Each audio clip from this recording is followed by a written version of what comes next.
Hot topic and issue pag-usapan natin. ABS-CBN at GMA Network nagsanib puwersa. Tapos pagsamahin ng dalawang bigating artista ng ABS-CBN at GMA na sina Catherine Bernardo at Alden Richards sa katatapos lang na record-breaking ng pelikulang Hello, Love Again. Ngayon nga ay sa TV screening naman. Yan ay matapos ang isa na namang makasaysayang contract signing ng dalawang bigating network para sa pagpapalabas ng isa sa pinakamatagal na reality show na Pinoy Big Brother Edition at pagsasamahin ang mga artista ng Star Magic at Sparkle na ipapalabas sa GMA. Ang naturang contract signing ay dinaluhan ng mga bosses ng GMA at ABS na sina Executive Chairman Mark Lopez, President and CEO Carlo Katigbak, and Chief Operating Officer for Broadcast Cory Bidanes at ang kinatawan naman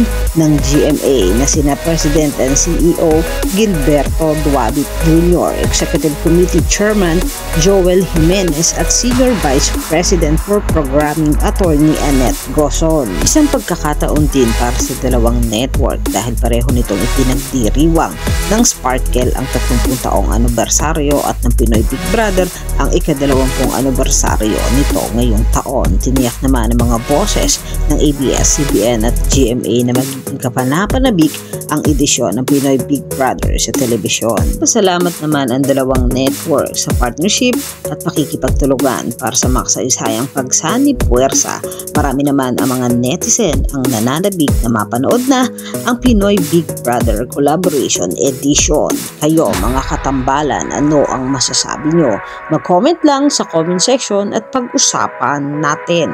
Yan ang mga hot topic and issue dito lamang sa Tambalang JK.